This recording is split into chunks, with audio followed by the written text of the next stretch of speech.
Hi, I'm Daniel Negreanu, and welcome to the Stacked Poker School. The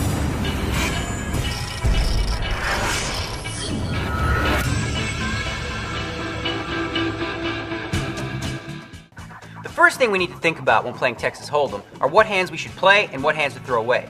In the next few sections, I'm going to get into specific detail about what hands you should play in what positions. Throughout the poker school, you're going to hear me throw around the term position quite a bit. Now, there are three positions at the table: early, middle, and late. The first three seats are generally considered early position. Then we have middle position, and the button and the two seats directly to the right of the button would be considered late position. Well, the first group of hands that we're going to look at are big pairs and ace-king suited. Now, obviously, you're going to play one of these hands in any one of the positions. But in early position, it's really important to make sure that you're raising to try to limit the field a little bit. You don't want to play two kings against four players. Now, moving on to middle position, if you've already had some action in front of you, again, it's important to raise, but you should be raising a little more to protect your hand. Now, in late position, this is the best possible spot you could be in. You've already seen all the action in front of you. You're going to get to act last on every single street, which is a huge benefit in Texas Hold'em. Now, again, with one of these hands, you should raise. So in all three situations, you should basically be raising with these hands. Since they're so good, you want to put more money in the pot.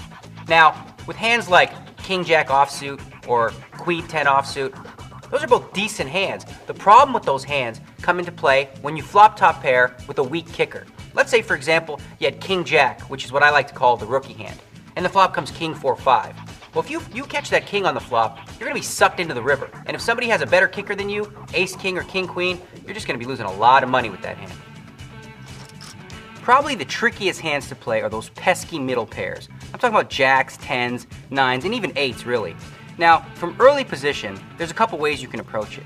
Limping is sort of a cautious way to see what happens behind you, but generally, it goes along with my style. It would be to raise with these hands and try to sort of isolate and maybe play it against one opponent.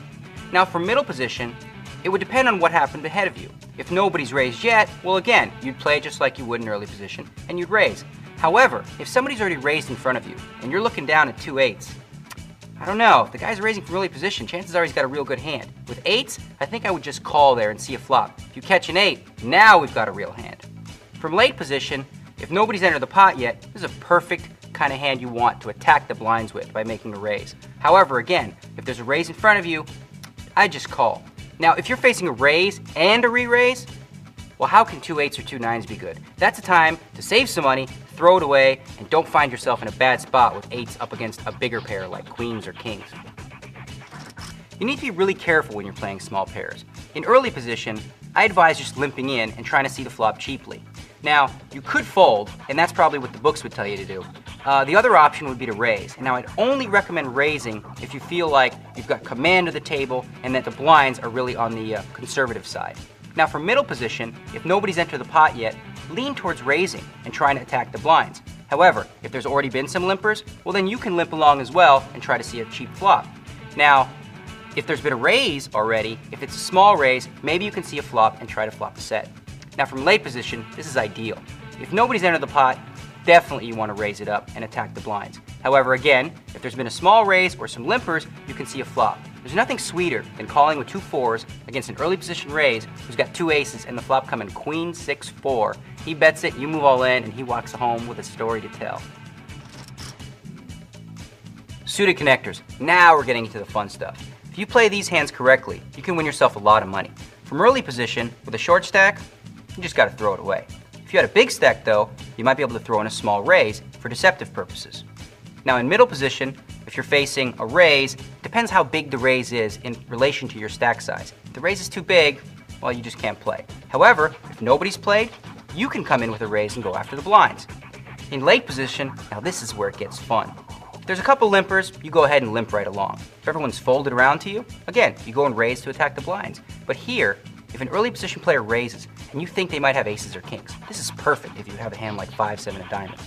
He has aces, so what? If you hit your flop, you've got him right where you want him. Think about it. Say you flop it straight. He bets, you raise, he sticks it all in. You're like, sweet, I got the nuts straight. He's got a story to tell his buddies about how bad you play. So the bottom line with suited connectors is it's really all about implied odds. Think of it like fishing. You're throwing out the bait, and then really what you're trying to do is reel in a big sucker if you hit a good flop. Poker's all about getting the best of it. It's about making correct decisions and good bets. Let's take this coin, for example. The odds of it hitting heads or tails are 50-50. What if I told you I put up $300 to your $100 that it comes heads? Well, that seems like a good bet for you. Conversely, if I said I'll put up $300 but you have to put up $1,000, well, that doesn't seem like such a good bet for you anymore. In poker, pot odds are the exact same principle as flipping this coin. When it comes to pot odds, the first thing you need to think about is what price the pot is laying you. Let's look at an easy example. Let's say there's 500 in the pot already, and your opponent's bet 100. Well, count that up. There's 600 there. How much do you have to call? 100. So what are the odds? 6 to 1. Now, once you've figured out what price the pot is laying you, it's important to understand what the odds of you actually making your hand is. So let's look at an example. Let's say you had a flush draw and there's one card to come. Well, we know 6 cards, which leaves 44 remaining unseen cards. Well, there's 9 spades that could help you, meaning there's 9 good cards and 35 bad cards. So that right there is right around 4 to 1 odds. If the pot is laying you more than 4 to 1 odds, well then you're getting the right price. If the pot's only laying you, for example, 2 to 1 odds, well, then you'd have to throw it away.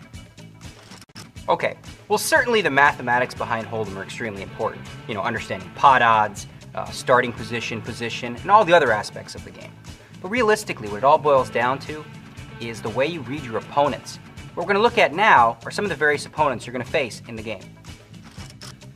Playing against amateurs is where you're going to make the brunt of your money. I mean, these guys don't know what they're doing. They're playing all sorts of hands they shouldn't be playing, calling all kinds of bets they definitely shouldn't be calling. So the thing to think about when playing these amateurs is because they're calling stations, you don't want to bluff them. You start bluffing amateurs, then you become an amateur, really.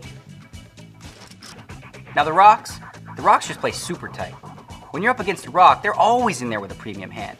And whenever they bet at you, they pretty much always got the nuts. So how do you defend against that? It's pretty easy, really. If a rock ever bets at you, just throw your hand away. You want to avoid marginal situations. Also, when it's a rock that's in the blind, you should go ahead and raise it up. The guy's never going to play unless he has the absolute nuts. Rocks do really well against amateurs, and they do well against maniacs. But as a pro, you can exploit a rock really easily. Now, when you're up against a maniac, you really have to have your seatbelt on. I mean, these guys are nuts. They're always betting, raising, re-raising, bluffing, with all kinds of weird hands. So the way to defend against that is you really got to set traps for them. Let them bluff their money off and milk them all the way to the river. Set traps, that's the key. The problem is for a pro, maniacs can often be a thorn in your side. The maniacs do really poorly against the rocks and they do poorly against the amateurs, but they can often take a pro down. When you're up against a pro, you better bring your A game.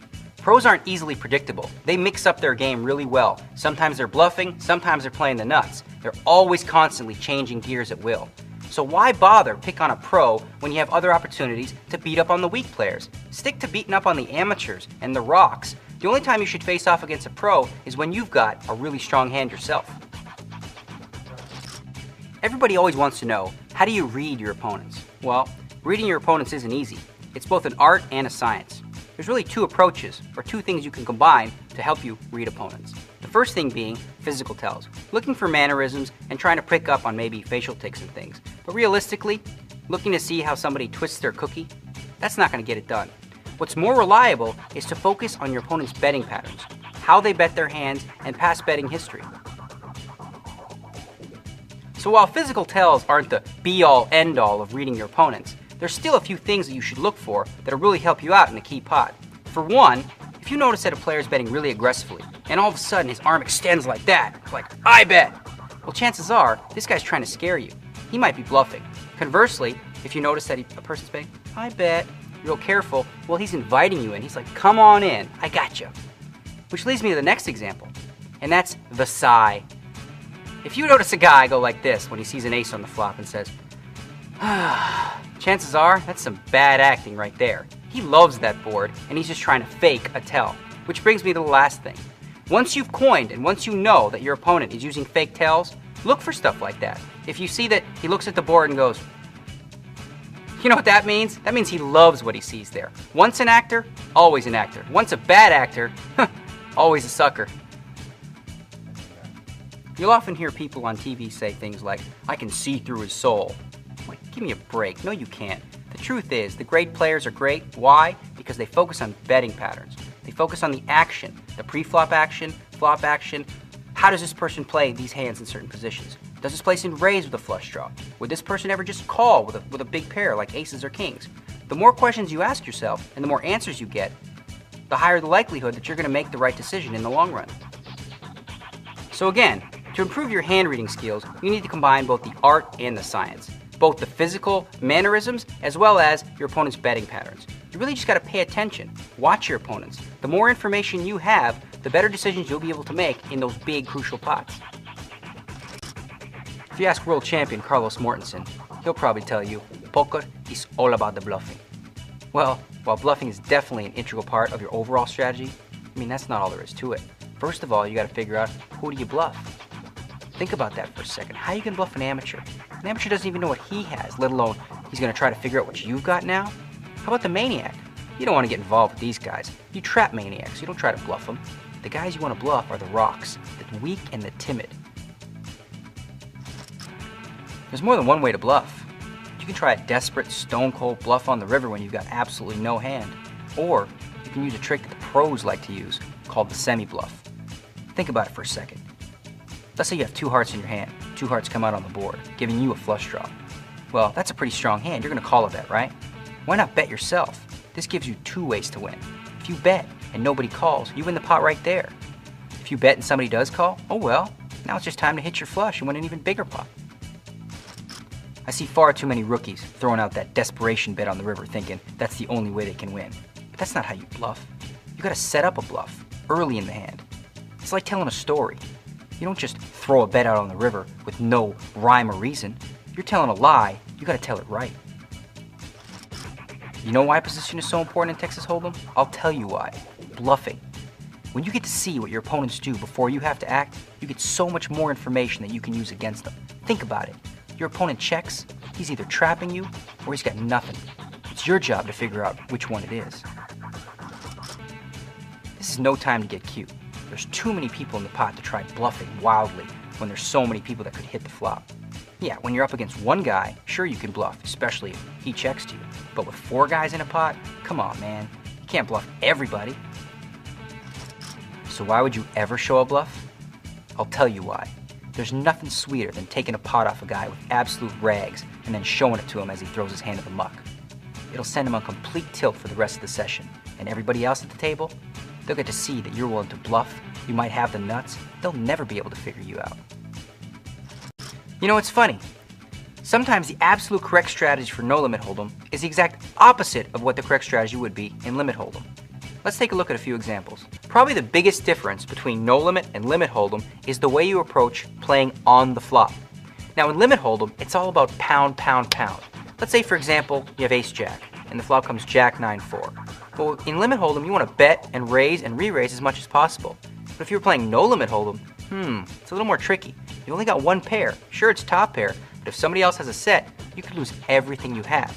So in no limit, you want to be more cautious and look to trap. In limit hold'em, when you get to the river, it's totally okay to stay aggressive. If you think you have the best hand, go ahead and bet one more time. What's the worst thing that can happen? You lose one more bet. Big deal. It's not the end of the world. But in no limit hold'em, it just might be. In no limit hold'em, even if you think you have the best hand sometimes, if a really scary card comes off and it might cost you your entire stack, sometimes it's better to just check and win what's already in the middle. Limit hold'em has often been described as a science, while no limit hold'em is often considered an art form. See, the problem with bluffing in limit hold'em is you just can't put enough pressure on your opponents with one stinking bet. However, in no limit hold'em, if you think your opponent's weak, you can bet it all if you want. Now that ought to scare them. In a live game, all you have to worry about is playing your hands right and maximizing your profit. But in a tournament, you often have to sacrifice value in order to survive.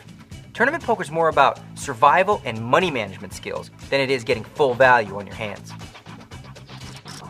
There are mixed theories on how to approach the early stages of a tournament. The best approach, though, is to take calculated risks and really go after those dead money players. There's more bad players in the early stages of the tournament, and if you don't get that dead money, one of the other top players will. The middle stages of a tournament are really tough. Your strategy depends on your table composition. If you're at a table with a bunch of weak and timid players, well then you be a maniac and start attacking them. However, if there's already a bunch of maniacs at your table, well then you need to be patient. Sit back and look to trap them. It's all about ebb and flow. Okay, now this is the stage that separates the men from the boys. What you want to do now is get super aggressive, especially against the wimpy players who aren't looking to play and just squeak into the money. The real champions at this stage live by a philosophy. It's real simple. In order to survive, you must be willing to die.